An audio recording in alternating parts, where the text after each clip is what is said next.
Welcome to everyone to this new series of talks on YouTube at Fawai channel, and our theme is Know the Upanishads. What are Upanishads? Why do so many people talk excitedly about Upanishads? Why do many so-called spiritually inclined people hold Upanishads in high esteem? After all, what is so special about Upanishads? In this way, a whole lot of people from a distance stand and wonder. We will try to answer these questions in these sessions.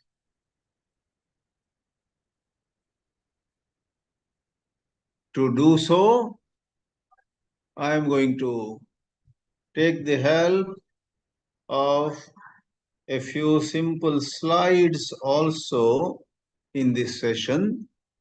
Bear with me. Here I go. I'm going to present a couple of very simple simple slides.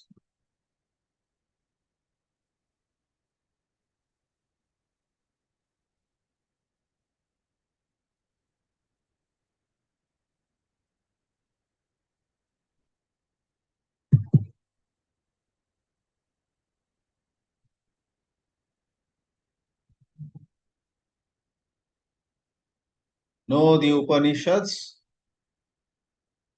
is a new series. We had suspended these Friday classes for, I guess, more than a year. And here we are now restarting these online classes on the Upanishads. Know the Upanishads. I am taking a bit of a different approach this time.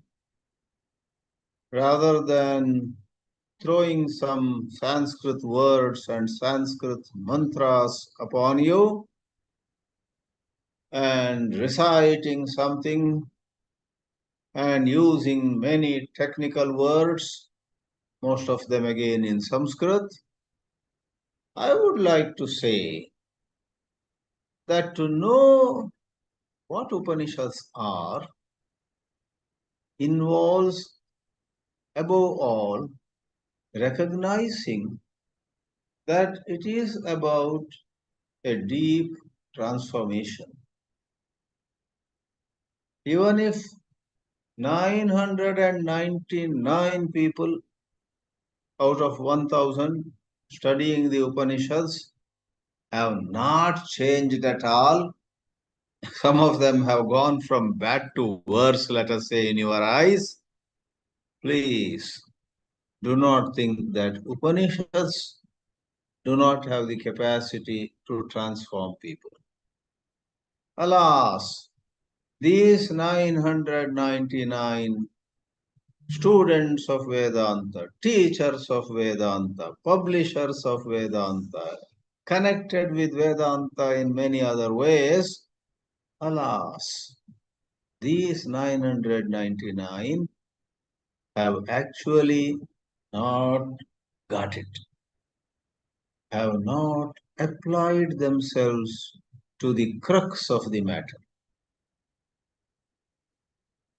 Upanishads, even if 1 in 1,000, 1 in 10,000, 1 in 100,000 has actually got the vision and changed, Upanishads are about that one person's transformation. The failure on the part of the overwhelming majority in no way reduces the power of the Upanishads. There is a saying, right? You may take a horse to the pond, but not make him drink.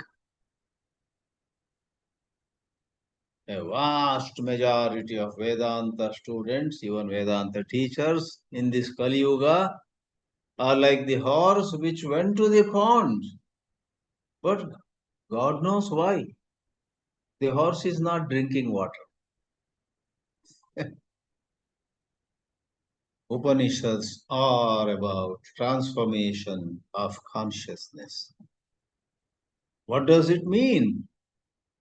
It is going from a sense of limitations. I am limited. I am helpless. I don't know what will happen to me tomorrow. Or why tomorrow? Even today itself, I am so miserable. I am alone. I'm lonely. I'm funny. I'm feeling sad, etc. There are certain limitations which a human being typically experiences around the world. Shankaracharya says this problem is universal. Naisargikoyam adhyasaha, he says. The error in seeing, because of which there is suffering, fear, jealousy, anxiety, and whatever, that error in seeing, Shankaracharya says, is so universal. 1 in a million has put an end to that error. So I will try to slowly make it clear what under the sun this consciousness, this transformation of consciousness is. From the sense of limitations to the understanding of our being not bound by anything, not even bound in space or time. A certain understanding can dawn upon us. Every one of us has the capacity to gain that understanding. Please do not go by numbers of people who haven't got it. Please pay attention to the teachings, the beauty of the teachings. And even if millions have failed, just ignore it all. You see the teachings. Does it make sense to you? You reflect on the Vedanta's teachings. Vedanta is synonym for Upanishads, okay? If you pay attention to what Shankara says, what Vivekananda said, and then if you want, leave Shankara behind, Vivekananda behind, but reflect on what is said, and you will find what is said has terrific meaning. It makes sense. Therefore, it is called a journey not from Bangalore to New Delhi, not from Chicago to San Francisco.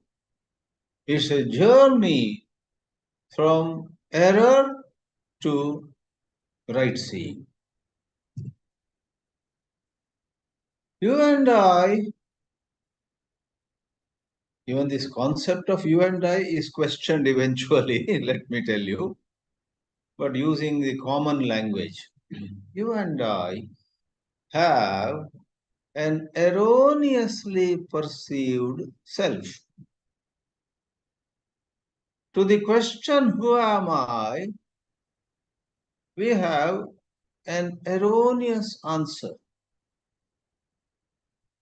We describe ourselves. I'm not talking about the physical body. Physical body also is part of the error, but more importantly, and on a more practical note, you and I describe ourselves psychologically. Who am I? To say I am 5 feet 8 inches tall, it's true at least with respect to the body. But to say I am a mature person, I am a sentimental person, I am a failure, I am confused, or sometimes we have the habit of calling everybody confused. She is so confused, he is so confused. Hold on, dear. Before you judge others to be confused, check on yourself. There are people who have made some money and then they throw these labels at others who have not made money. And they regard those who have not made money to be a failure. And they regard themselves, because they have made some money, to be successful. Wait a minute. You are successful in a certain context of sad limitations. You are successful, yes, financially. But financial success is not everything. That's the truth. Therefore, I don't want to go more into examples. When you describe yourself, I am successful or I am a failure. When you describe yourself, I am going to die one day. I was born in such and such year. A million self-descriptions. Have patience and listen to me as I explain this. A million self-descriptions, the Upanishads ruthlessly say, are rooted in error. Therefore, in a picturesque language, in a figurative language, sometimes lofty teachers say, millions of labels you put upon yourself, describing yourself in various ways, are all part of a dream. Therefore, you got to wake up from your dream. Upanishads are a certain wisdom. They are about awakening an insight in you, a steady insight, not some flickering, wavering glimpse. They are about arousing in you a new understanding when you rightly perceive the self. If you rightly perceive, rightly see who you are free of fear, you are free of regret, you are free of no low self-esteem, you are free of feeling somebody let you down, you are free of feeling you let somebody down, because there is no somebody other than you, there is no you other than the so-called other. This perception where there are others, where you are, where there is rise, there is fall, where there is gain, where loss, health, ill health. This whole perception is a domain of ignorance. Avidya, spiritual ignorance. And in this session, making a headway into this mystery, which is at once an open secret too. It's a mystery, it's very open for everybody to see. Alas, though we are holding our eyes wide open, we are not seeing this truth. And one in a million sees. She alone sees. He alone sees. Whom are you talking about? She sees who sees. And others do not see. Who are they? Those who do not see. Those who do not see do not see. And she sees who sees. What is all this going on? Have patience. In this session, I am going to draw from a metaphor and I shall try not to be carried away by mere language, mere poetry, mere literature, mere beauty of some this metaphor. They have done that enough. I will try to get to the crux of the matter. Using the metaphor just as much as necessary, not more. The metaphor is from Mundaka Upanishad, one of the 10 major Upanishads, while there are more than 100 or probably more than 2 or 300 Upanishads. 10 are regarded as major Upanishads, and this Mundaka Upanishad is one of those major Upanishads. And in this major Upanishad, there is this metaphor. Two birds are upon the same tree. Two birds. There is one tree on which two birds are sitting. And this is a metaphor where the tree is no other than the body. Whose body? Everybody's body.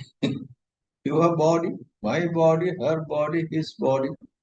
A newborn child's body and the body of a 103-year-old lady who is about to die now.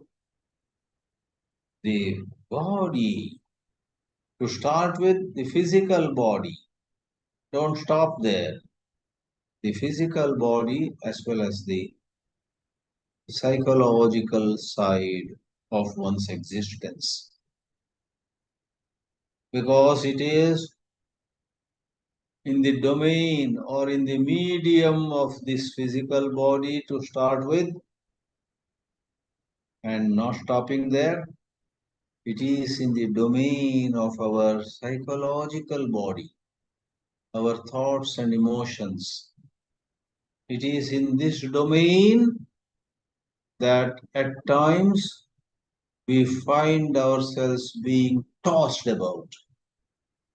One moment somebody praises us, we feel good. Next moment, without much delay, somebody comes and takes us to task and we are driven to the corner. And wait a little, again someone praises, again someone criticizes. Sometimes in a single day we go up and down several times. Shankaracharya, in his commentary on this very metaphor, which runs into 3 mantras, gives a very interesting illustration. We are like a dried bottle gourd, one of those vegetables, pumpkin, like pumpkin, maybe bottle gourd, let us say, which has dried. And therefore, that bottle gourd somehow, let us say, has found itself on the ocean. And the waves of the ocean rise and fall. The bottle gourd also goes up and down, sometimes thrown to the left, sometimes thrown to the right. Oops. In Sanskrit, there is a word for that bottle gourd, and that is alabu. Alabu. Okay. Less known, I have not come across that anywhere else. Alabu. Like a bottle gourd, totally dried inside, therefore very light, floating upon the surface of the sea, being tossed about, not knowing in what direction it will get thrown next moment. The existence of you and me, even the scholarly ones among us, even the rich ones among us, even the decorated ones among us who have received medals and trophies and much recognition, international recognition, and so on, of what use all that is. Or even such celebrities are bottle gourds only being tossed about. Somebody may win an international prize, but his or her relationship with his or her spouse might be strained, so strained that he comes home and rather than his wife appreciating the medal he got, of what use is this medal? And so on. Suppose she says, he may be very disturbed, right? So winning a medal, winning some international trophy is not the end of the story. It's actually peanuts. It doesn't mean much in the whole of life. Therefore, I would dare say Nobel Prize winners, Grammy Award winners, Wimbledon champions, and many scholars, big name professors of reputed universities, all of them are alabu. They are bottle gold in a certain domain, in a certain area, in a certain context, they shine. But their life also has other areas, other compartments, and there they tremble. So, this physical and psychological domain in which we find ourselves, that is how the first bird is. The first bird finds itself on a certain tree. The tree is the Sharira, Bhautika Sharira, Manasa Sharira, Bauddhika Sharira, or you may call them the five sheaths and so on. So, let me see what this is. Three mantras from the Mundaka Upanishad talk about two birds on the same tree. A liberal translation of the first mantra goes, two birds of pretty feathers are seen on the same tree. One among them eats fruits. The second, not eating, shines.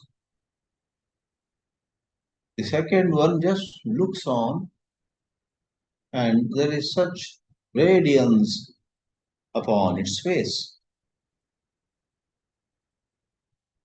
The first one eats fruits, though not said in the mantra itself, to be made very clear in the very second mantra.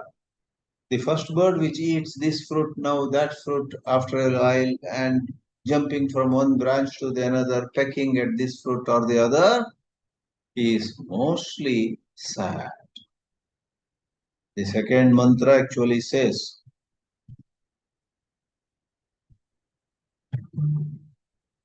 the second mantra goes, first bird which is eating fruits is drowned, nimagnaha, drowned in sorrow. And it feels, oh my God, nothing is in my control. I want to do something, but something else is happening. I am not in control. If somebody is in control, then the word in Sanskrit is Isha. Isha or Ishvara means somebody who is in control. Anisha, that word appears. I'll sing the Sanskrit mantras in a while. Anisha Shabda comes, being not in control. In Vishnu Sahasranama, Mahavishnu is called Anisha. So don't say So is Mahavishnu someone who doesn't have anything in his control? See, Sanskrit words are interpreted in different ways. There is what is called Bahuvrihi Samasa. So when you find that some of you may be reciting Vishnu Sahasranama, if not daily, on occasions. So the word Anisha here there means it doesn't mean he is not the boss. It means he has no boss. Let's not go into it. But our helplessness, our helplessness, sometimes our moments of misery are when we find that we are not having any control over the flow of events.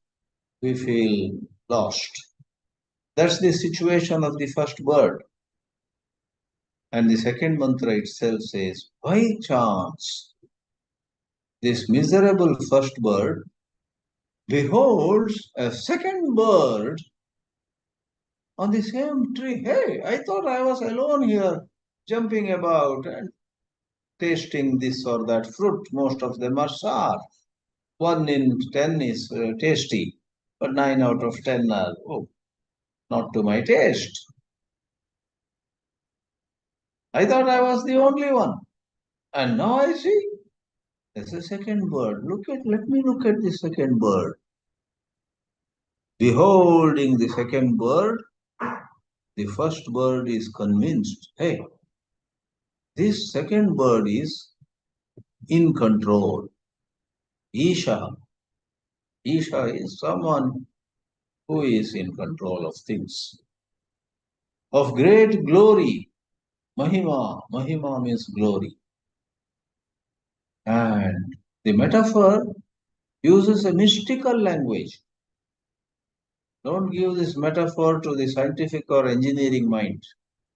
Engineering mind, scientific mind goes for neat and unambiguous, explicit and precise descriptions. That's not the language of philosophy.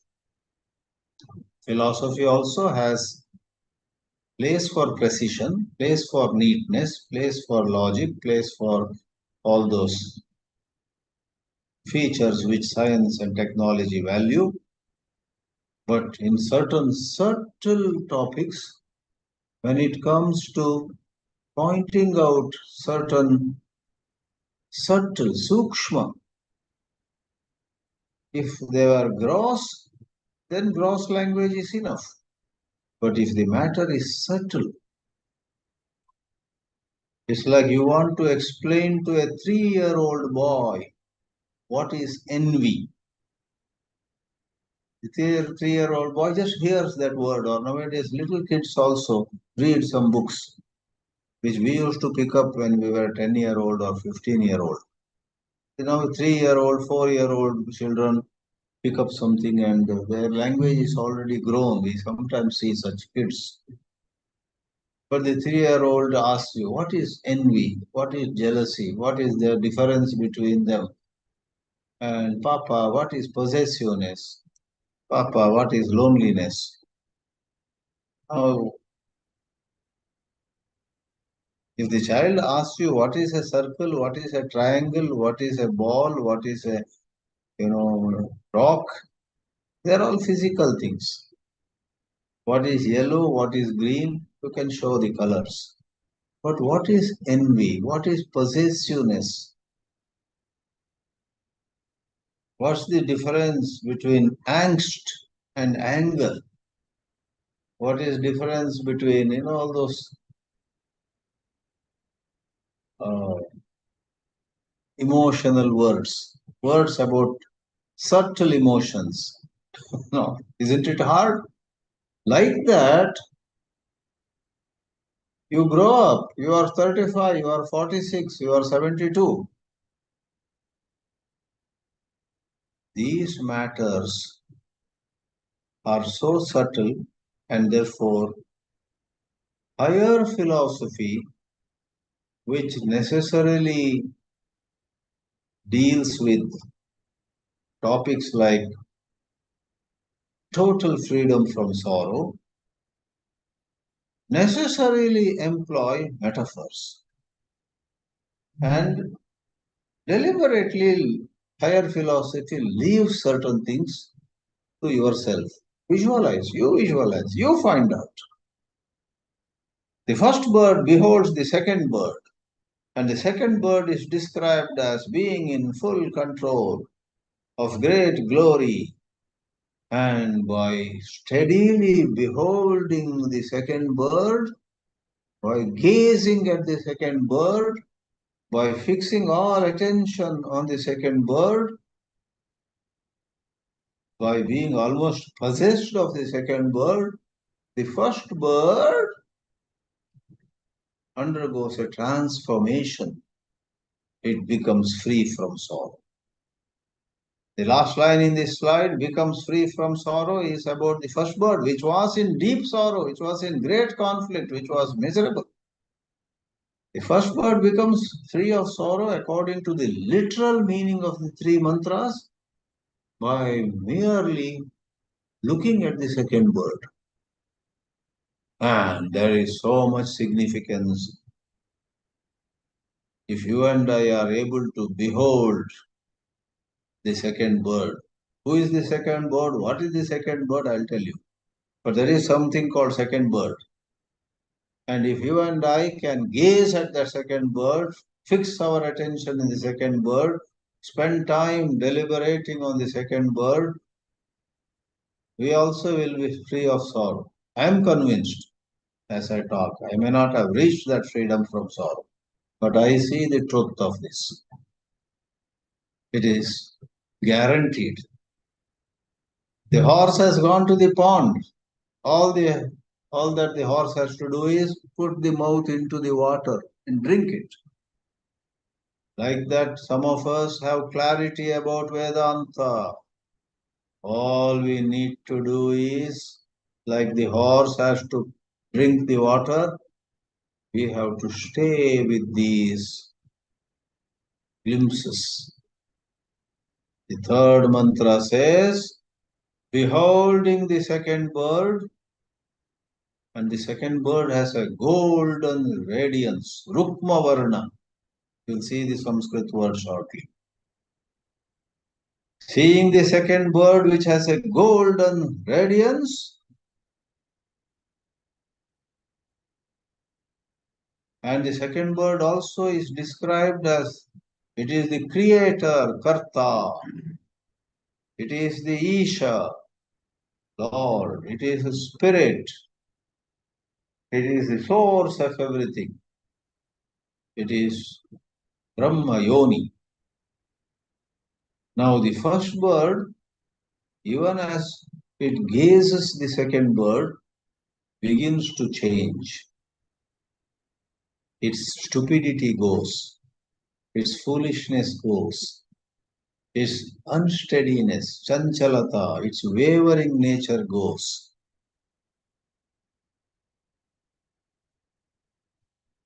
You are the first bird in an immature phase, no matter what you are in the society. In the society, you may be a famous man, but you are that first bird sinking in foolishness. You may be in a hospital bed, but in the hospital or on the hospital bed, if you can gaze at the second bird, on the hospital bed, you can rise to heights of what the mantra says, you become an intelligent seeker. This intelligent seeker, which the first bird becomes, then lets go. It drops. It says goodbye to its negativities. It says goodbye to its clinging attachments, baseless fears. It says goodbye to a numerous factors which had held it back.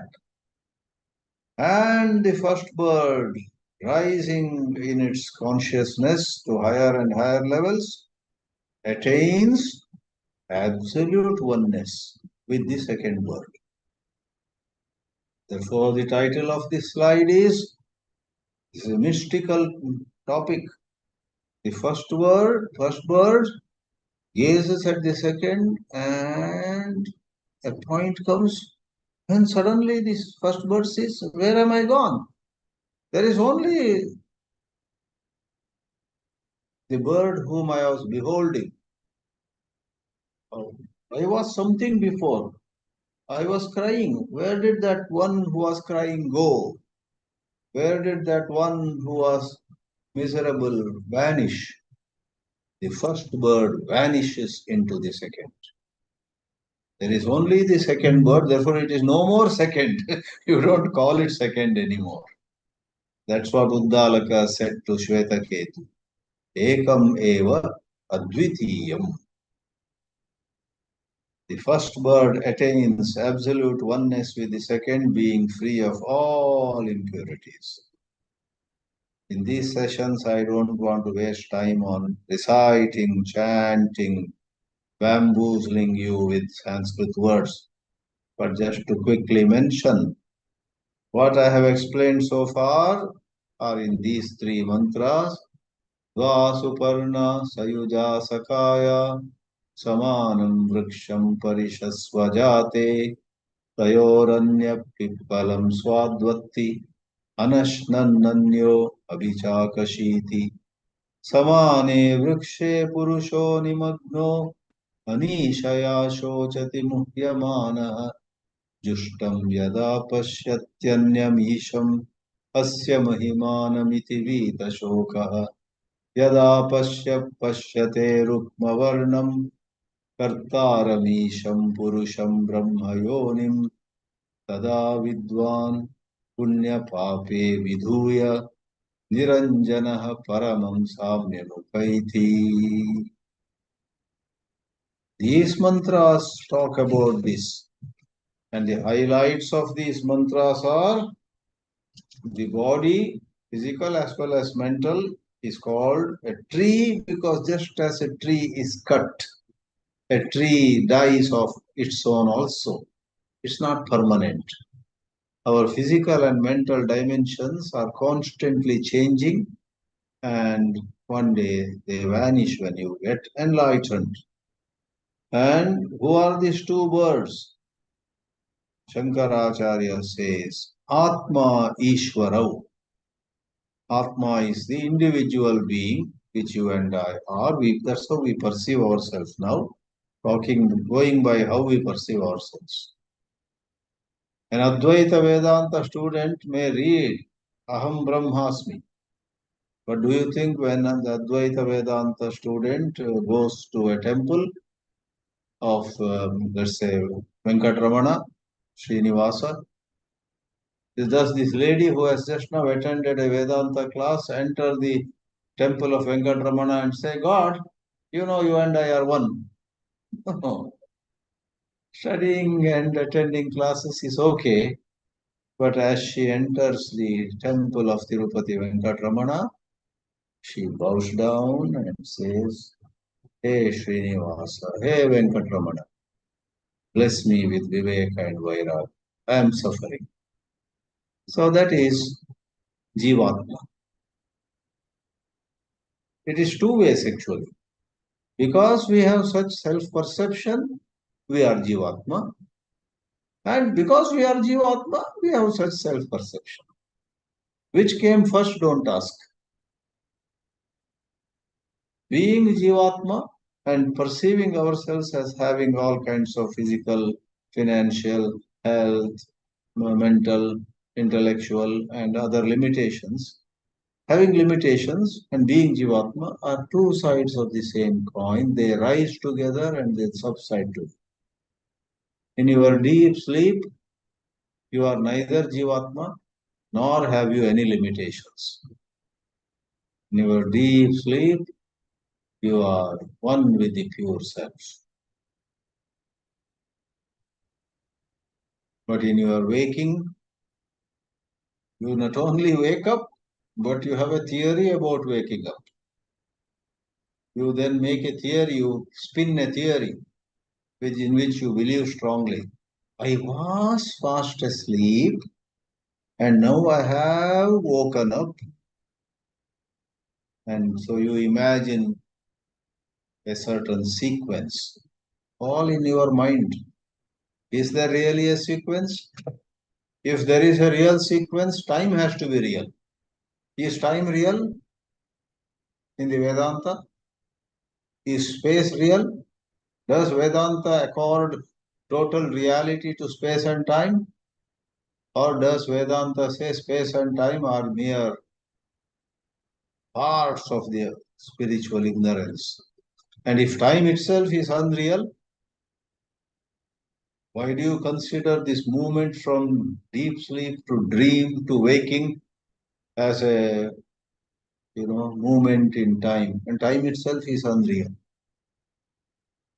Therefore, wake up from the entirety of avidya. We'll go into it later. Shankara says one bird, the first bird is Jivatma, going by the perception, and another is Ishvara, God. I'm saying going by the perception because by saying these two birds, the Mundakopanishad doesn't say really there are two birds. In reality, what is said at the end is the truth. There was, there is, and there will be only one bird. Brahman without a second was, is, and will be. But in a certain erroneous perception, which is one side of the coin, and Jivatma is the other side, to say even avidya is the cause and then Jivatma arose, and to think of a time gap between them is another foolish theory. Therefore, don't buy into any cause-effect relationship, taking it as real. Space, time, and causation are the building blocks, the warp and woof of the main problem. It's part of the problem. Don't analyze the problem taking space, time, and causation as the unquestionable platform. You have space, time, and causation as a foundation, and the phenomena of the world you can analyze on that foundation. You want to study how a bird flies in space and in time, and when it moves, when it opens its wings, and then what happens, how it gets lifted. Phenomena of the world are analyzed, taking space, time, and causation as real. But here, Jivatma coming into existence is not in space, time, and causation. Space, time, and causation and Jivatma are co-eval. There is a word, C-O-E-V-A-L, co-eval, or they are simultaneous. They are on par. A bird flying off is a phenomenon. It's not on par with space. It's not on par with time. It's not on par with the principle of causation. In the domain or in the consideration of space, time, and causation, millions of phenomena happen. And this bird flying and an aeroplane flying, it's just one of those millions of phenomena. Space, time, and causation are of a higher degree of reality, so to say. They host millions of phenomena. But avidya is on the same plane. Where there is avidya, there is space, time, and causation. Where there are space, time, and causation, there is avidya. We will go into it slowly as we get ahead with these lectures. Shankara says, avivekataha. When there is aviveka, inability to see things clearly, aviveka is lack of right seeing. Aviveka is same as avidya. Avidya is actually a form of aviveka. Avidya is not seeing rightly. That's about it. So avivekata. So one is first birth, Jivatma, another is God, and so on. And to start with, in this thought development, God is ever free, shining, doesn't eat at all, anashnananyo, abhichakashiti, and so on. So we will pause here for this session. We are not concerned anymore with covering a book or covering this mantra or covering that shloka, explaining this sandhi or that samasa. This series will be different. We use certain mantras of Upanishads and we deliberate on the meaning of those Upanishad mantras, and we are more interested in getting a handle on what is taught rather than, oh, this word I left out, oh, that phrase and this alankara. Namaste. We don't want alankara. We are not trying to become poets here. So let's pause here, and as we generally do,